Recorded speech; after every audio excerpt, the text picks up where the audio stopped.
एक बार फिर पेगासस का मुद्दा सुर्खियों में है और मोदी सरकार सवालों के घेरे में। इजरायली स्पाईवेयर पेगासस को जासूसी का दोषी माना गया है। पेगासस के जरिए 300 भारतीय मोबाइल नंबरों की जासूसी की गई, जिसे लेकर विपक्ष मोदी सरकार पर हमलावर है। भारत में इसकी जांच की मांग उठ रही है। सवाल ये उठ रहे हैं कि क्या अब सुप्रीम कोर्ट को भी इसकी जांच नहीं करानी चाहिए? तो क्या है पूरी खबर, जानने के लिए देखिए ये रिपोर्ट। पेगासस मामले में एक बार फिर मोदी सरकार मुश्किलों से घिर गई है। सुप्रीम कोर्ट से पेगासस मामले की जांच की मांग उठ रही है।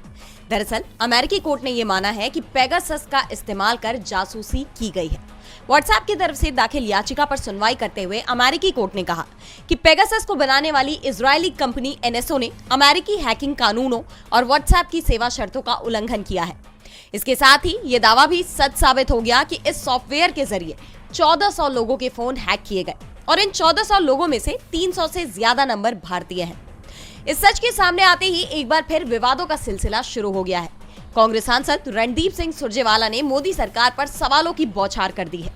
उन्होंने कहा कि पेगासस जासूसी मामले में आए फैसले से साबित हो गया है कि भारत में भी गैरकानूनी तरीके से 300 व्हाट्सएप नंबर्स को निशाना बनाया गया था। सुरजेवाला ने पूछा कि वो 300 नंबर्स कौन से थे, क्या जानकारी ली गई और उसका कैसे इस्तेमाल किया गया और इसका क्या असर हो सकता है। क्या अब सुप्रीम कोर्ट को भी इसकी जांच नहीं करानी चाहिए? उन्होंने ट्वीट कर लिखा कि भारत में भी सच छुप नहीं सकता और सच ये है कि मोदी सरकार ने जासूसी के जरिए प्रजातंत्र का अपहरण किया है।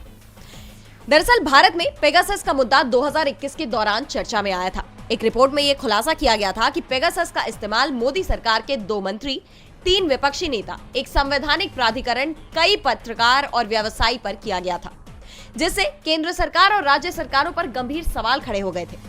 मामला सुप्रीम कोर्ट तक पहुंचा, लेकिन जांच में कोई सफलता नहीं मिली और समिति की रिपोर्ट भी सार्वजनिक नहीं की गई। हालांकि कोर्ट ने यह जरूर नोट किया कि मोदी सरकार ने पैनल के साथ सहयोग नहीं किया।